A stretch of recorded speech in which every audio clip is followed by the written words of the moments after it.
All right, Twitch, we're back with round two. Ryan is in the feature match area again. He's at the top of your screen, still playing Rakdos Scam. At the bottom, we have a Spicy Brew. The player, Vincent, calling his deck Lunch Money Collector. Jeremiah, do you want to tell me what this deck is and what it does? Yeah, so this is a Samwise Cauldron Familiar combo deck that plays Collective Company to find the combo pieces a little bit faster. So essentially this deck is looking to make your opponent lose infinite life through Cauldron Familiar by making food every time it comes into play with Samwise. Yep. So it is a Samwise Gamgee Cauldron Familiar combo deck. You spotted this deck while they were playing in round one. I didn't actually get a chance to see much of what was in there. Yeah. So can you tell me a little bit more? Obviously it has Cauldron Familiar, it has Sam, it has Collected Company. What else did you see? So I did only catch the sideboarded games. So, but it does have some Soul Sister type effects in it. So okay. Specifically for this matchup, I did see Orion Champion play. Okay.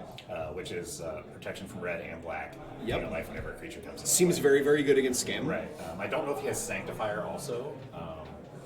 So I think he has relevant hate for this matchup. So yeah.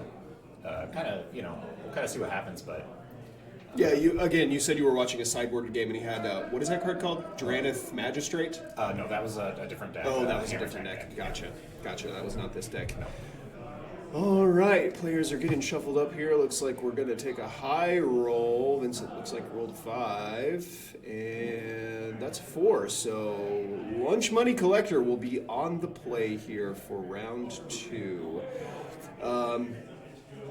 I'm trying to think of what other cards could potentially be in here. You know, Collected Company used to be an archetype that was very, very popular in Modern for a number of years. The card is extremely powerful.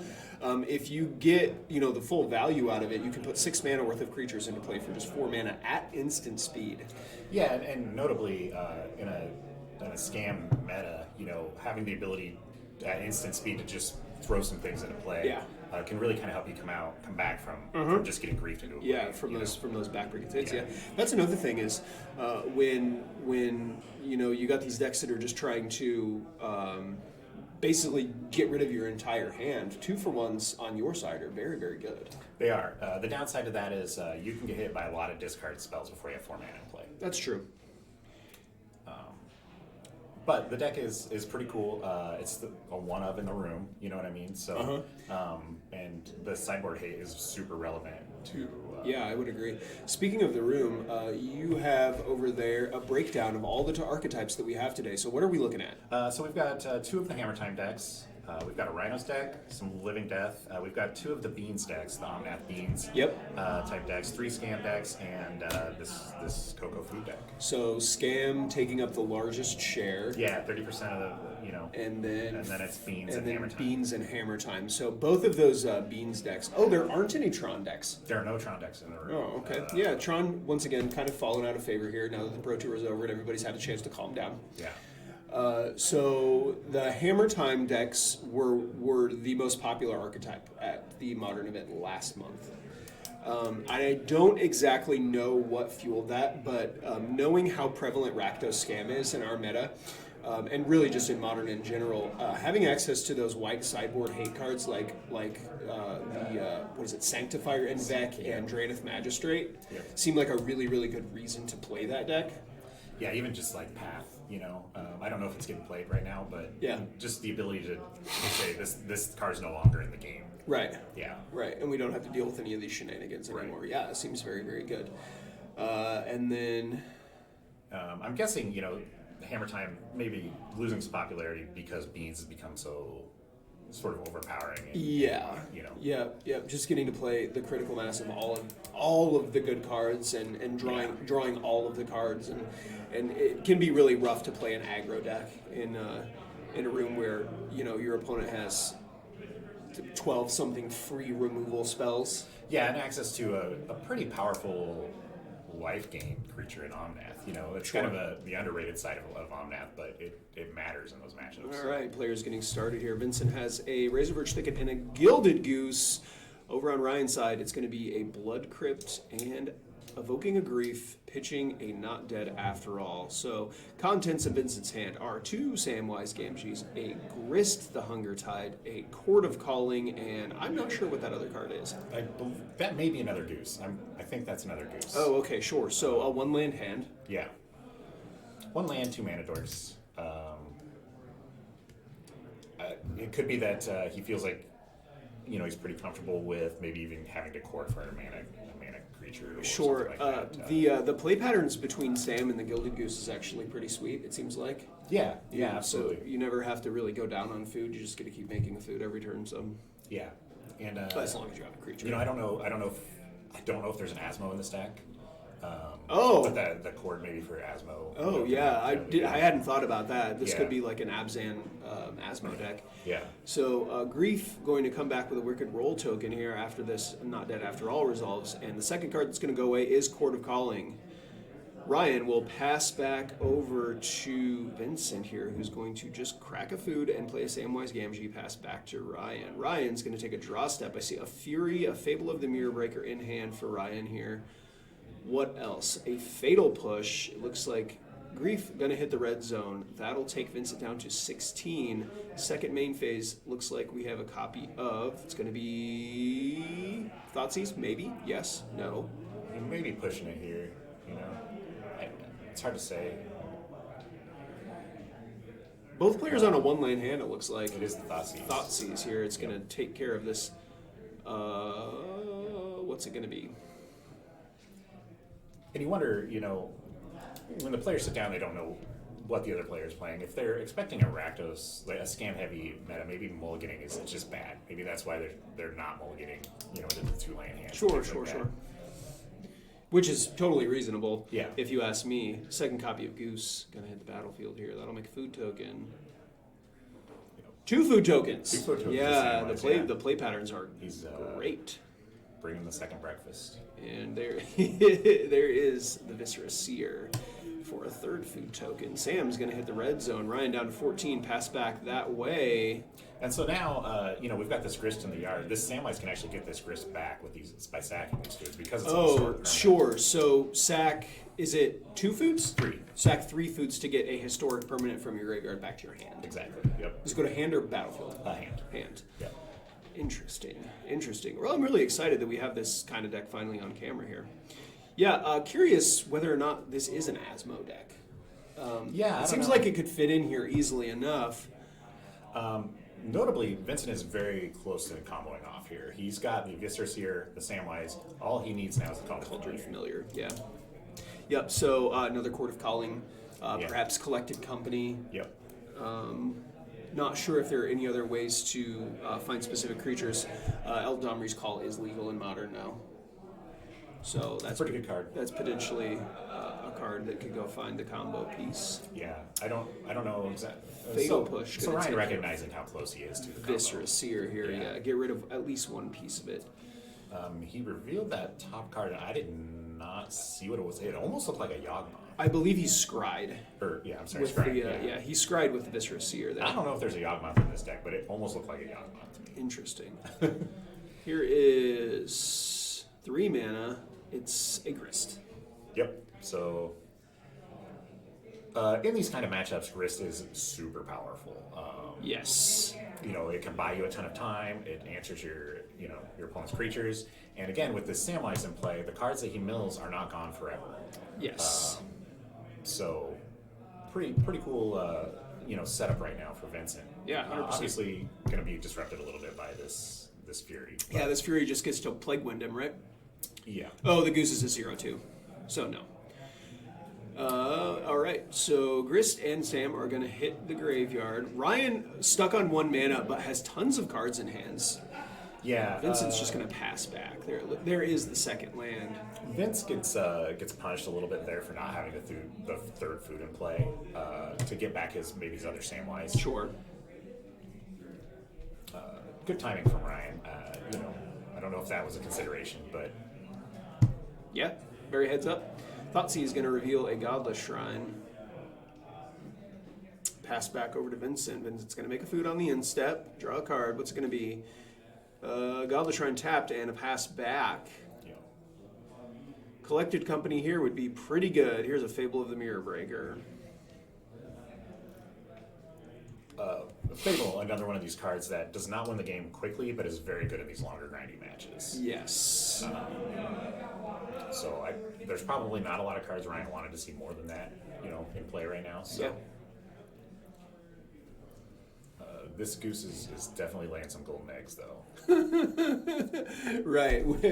We got 12 life out there in food tokens Yeah. right now that we can just eat slowly over the course of several turns and enter full-blown cockroach mode. Goblin Shaman get an interplay. Pass back to Vincent. Take a draw step. What's he got? It looks like I see a Grist, and I'm not sure what that other card is. So Yeah. here's Grist. So Grist is going to mill a Collected Company. Womp womp. Here's a bug token. Pass back to Ryan. You would almost certainly rather have on top. Yes, the Collected Company basically it's very, very good. I was going to say unbeatable, but probably beatable. Definitely something he does want to have in hand, though, 100%.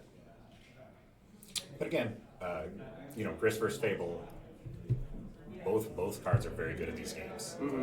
These very specific types of games. Vincent has made it through the early turns with a decent amount of life left. So a lot of game now. Yep. Grist really going to be able to go to the distance here if Ryan can't deal with it. Lightning Bolt's going to take it out, though. And he put a Voidwalker into play first. So the Grist will get exiled into the Voidwalker. Draw step for Vincent here. There's a Verdant Catacombs and a pass back over. So Ryan is going to get to untapped with Shaman and the Dathi Voidwalker now. Fable is going to go up to Chapter 3. That'll get transformed into Fable of the Mirror Breaker. Both creatures hitting the red zone. Yeah, so looks like Ryan may be valuing the 3 damage over getting a Grist. Yeah. Into play. Yeah, his opponent is half dead already. So yeah. And he's got to deal with the amount of life gain here at some point.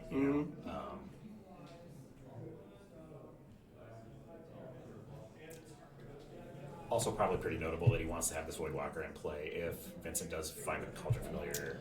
Yes. He won't be able to combo with the Dathi Voidwalker. Now this Samwise is a pretty awesome draw here, right? So because he has all this food in play, he can immediately get a Grist back and then play it. Yep. Exactly. Yep. And so it looks like maybe we're entering the game objects mode of the deck, where we're going to just start putting a lot of different kinds of tokens into play. Yep.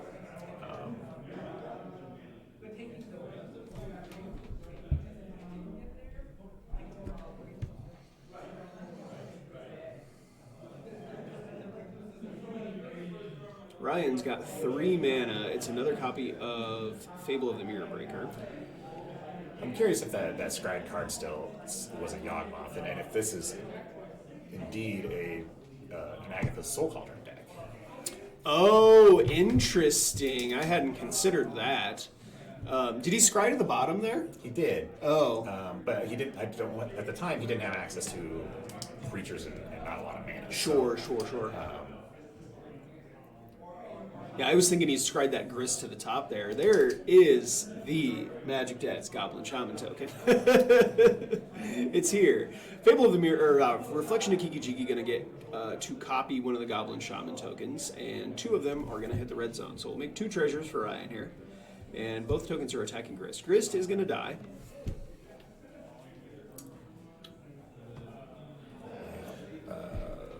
I wonder if he has the gingerbread cabin, so he can crack this fetch land and make a 3rd food and get the Grist back again. Yeah, I don't know.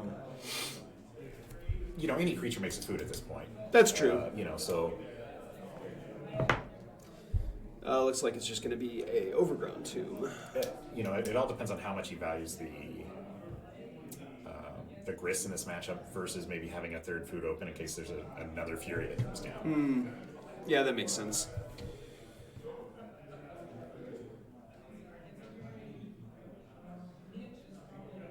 Looks like... Well, he's got 4 lands in a pile there. I wonder if one of these cards in his hand is a Collected Company. It seems almost certain he wants his opponent to think so. Maybe it is this Yawgmoth. You know? Yeah. Maybe there is no Yawgmoth. Who knows? Stay tuned to find out. Well, when we get out there to do the sideboards, we'll take a little bit of a closer look at the deck.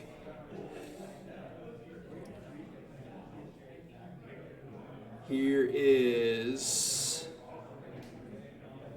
Oh, he makes a food with the Gilded Goose, and then you sacks 3 food to get back a Grist. Cast Grist.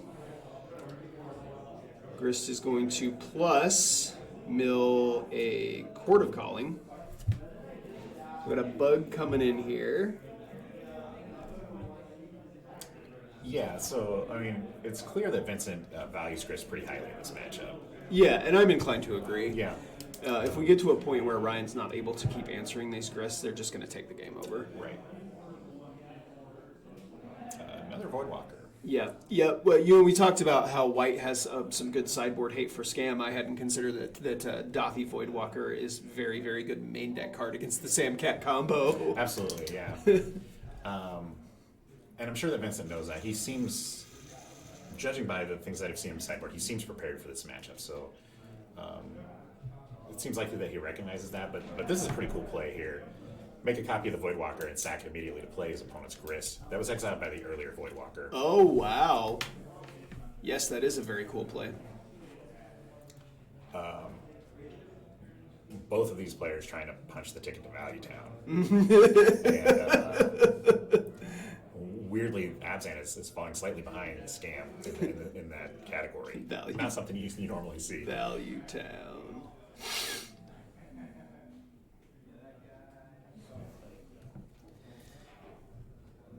Looks like maybe we're sacrificing this Goblin Shaman token.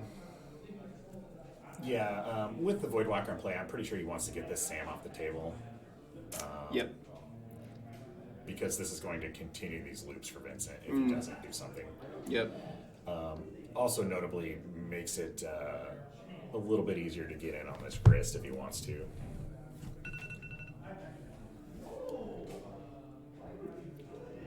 So the insect token blocked, and a third copy of Fable of the Mirror Breaker now going to bring a third Goblin Shaman token.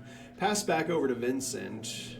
And again, these are exactly the cards you want to see when you're in this grindy situation. Yep. Yeah, these cards that just, get better and better and better over time, absolutely. Right.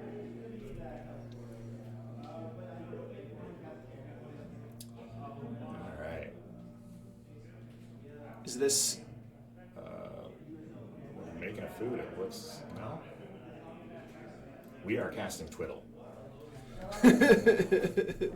Looks like 4 mana. Cord for 3 here. That resolves. It's going to get a Ranger Captain, which is going to go get a Haywire Mite. All right. So we're going to maybe try to get rid of one of these Fables before they flip. Now, once they flip, you can't target them with Haywire Mite because they're creatures. So you got to get them before they flip. It's non-creature enchantment or non-creature artifact. Yeah. Interesting. Yeah, a Haywire Mite, another card that looks really, really good with Sam, right? Looks good with Sam, great with Grist, and pretty good with Urza Saga. Oh, it's an insect. It is, yeah. Oh, interesting. Yep, so Haywire Mite going to come down and immediately take care of the Fable that has 2 lore counters on it. So we'll pass back over to Ryan here. Ryan's going to untap. Yep. Does gain Vincent a little bit of life, too. Yep. It's a 2-life situation there, so...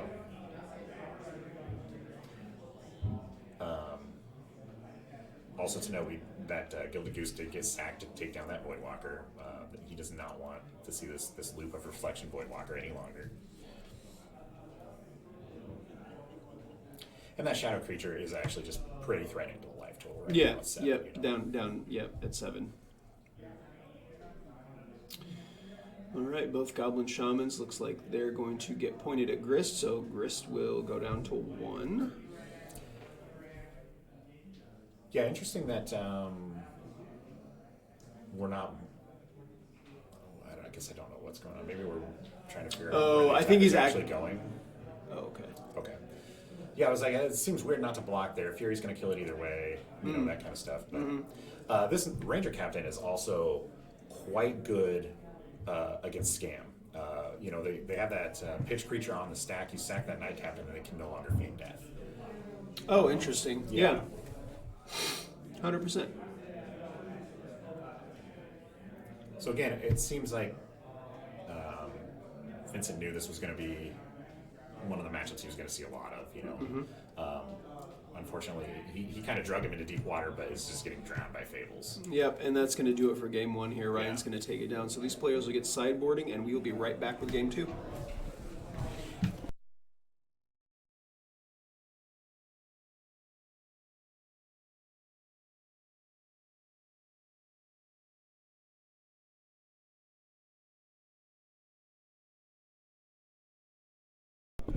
All right, Twitch, these players are shuffling up for game 2 here. We've got some notes on what they sideboarded to talk about while they do that. So, Ryan has opted to take out all 4 copies of Ragavan, 1 Blood Moon, and 1 Thoughtseize, and brought in a Pithing Needle, a Shieldred the Apocalypse, 3 copies of Leyline of the Void, and a Hidetsugu Consumes All. Oh, that's spicy. Yeah. So the Hidetsugu Consumes All it's pretty popular as a one-of in the sideboard. Against like the hammer deck specifically, it just exiles everything, not only the creatures but also the artifacts. Yeah. So it's chapter 1 is exile all non-land permanents with CMC 1. Yeah, and it has Graveyard A on it too, which is Yeah. relevant, so. Yeah, the Pithing Needle, obviously to name Cauldron familiar, and then the Ley Lines, obviously to break up the combo, and then the Shieldred, I think Ryan just brings it in when he's on the draw. Yeah, maybe when he expects the opponent to have a lot of Graveyard Hate or these protection creatures, because Shieldred is just going to passively do something. Yes, no matter what the context of the game is, Shieldred comes down, either you answer it or you start to lose the game. Exactly, yeah. Yep. All right, so what has Vincent done? So Vincent has pulled out all of his Court of Callings, his Birds of Paradise, and his Gilded Goose. So he pulled out all of those cards, 3 chords, I believe it was 4 birds, 3 gooses, 3 geese. And so he's made some pretty significant changes to his deck. Yeah, that's 10 cards? 10 cards out, 10 cards in, yeah. Holy cow, that's significant sideboarding. But he brought in a ton of relevant hate. So he brought in 2 Burrington Forge Tenders. Okay. He brought in a Warship. Okay, that's a spicy one. Yeah, 2 Auriok Champions. Here is a Cauldron familiar from A Boromir. Boromir, okay. 2 Endurance. Yes. And 2 Pile On. 2 what? Pile On. Pile On, 4 mana, convoke, destroy target creature or planeswalker. Surveil 2. Surveil 2. Yep. Interesting. So really just turning into like a mid-range deck. Yeah, I mean, I think some portion of the plan here, he knows he's going to face a lot of Graveyard Hate now. Yes. And so he's just going to go in on I want a Warship in play, and okay, so we just got double grief for both our collective companies. Yikes. But yeah, I think he's just like, I want a protection guy and a Warship, and eventually I'll win the game. Interesting. So yeah, obviously taking out the Mana Dorks is pretty heads up because you know you're facing down a lot of Furies. Right. But it does take out a lot of your ability to have way more resources than your opponent at any given point in the game. Which is kind of unfortunate when you see a situation where your opponent just double griefs 2 of the best cards in your deck immediately. Yeah, and not 2 that of the best cards against grief. Yeah, not that the Mana Dorks would be able to get him out of this situation in any capacity. And in fact, it could have just been worse if he had, went Mana Dork and his opponent went Fury and like, look, I have a 4/4 double strike now, and you're behind. Yeah, and right now he's kind of running into the classic Abzan problem, right? He's drawn 1/2 of his deck, a protection from red half, and his opponent has black creatures. Yeah. Here's the pylon. Here it is. We're piling on. Huh. Interesting. We're going after this Voidwalker. So, this is effectively a 2 mana destroy target creature surveil 2, which is insane. Yeah, or Planeswalker. But the surveil 2 here it's very appealing to me because of the things that can happen a little bit later in the game with Sam. Right. It's basically draw 2. Yeah, it's interesting. Now, maybe Vincent is not totally cognizant of how much Graveyard Hate Ryan has brought in. Mm-hmm. It is a significant amount. Yeah. Importantly, though, Ryan's Graveyard Hate is not retroactive. So True. anything Except that's for the hits. that's true. Yeah. So mostly anything that's in the graveyard, when one of those things come down, is safe. Right. Looks like a Fury. So 4 damage to the Cauldron Familiar. That's going to go away. The worst part of this is obviously that that there's a 4/4 double striker in play, and not that the Cauldron Familiar went away, because we can get that back at any point in the game. Yeah. Now, noting that he has to deal with this Forge Tender before that double strike does anything. Correct. Yeah. Yeah. Certainly capable. He still has in his Fatal Push, I believe. He left in his Fatal Push. Okay. Ryan, I mean. Yeah, he did not take out the Fatal Push. Yeah. So he has two bolts, 3 terminates, and a Fatal Push. Right. So this grief is just going to kind of eat away at Vincent's life total. Right. We've got a little bit of life left to work with, though. Yeah. This will be a 3-turn clock. And pass back over to Ryan here. Ryan's going to draw both creatures in the red zone. 3 mana for a Fable of the Mirror Breaker. Yeah. So I'm assuming that the Fury was blocked here, and he took 4. Yes. Okay. Yeah. Otherwise, we'd be scooping him up. Manus Horizon Cannon be not friendly to Vincent. No, not at all. I think he's probably getting slightly punished for not having it as a bag end, but It's the same card. It's not the same card when you bag hobbits in your deck. Sam is going to go on the defensive, blocking what did he block? He must have blocked the Goblin Shaman token. Yeah. No, he still got the Shaman, and I don't know what he did. He blocked something. And that's going to be it. So Ryan is going to take this one down 2-0. Plenty more Magic to play here today. These teams again. Once again, this is a team trios event. So although Vincent may have lost this game, his team still could win the match, as there is both a Pioneer and a Legacy game going on still. Correct. So it's not over for the Hobbits yet. Not over They're for the resilient Hobbits. All right, we'll be back for round 3 in just a little bit.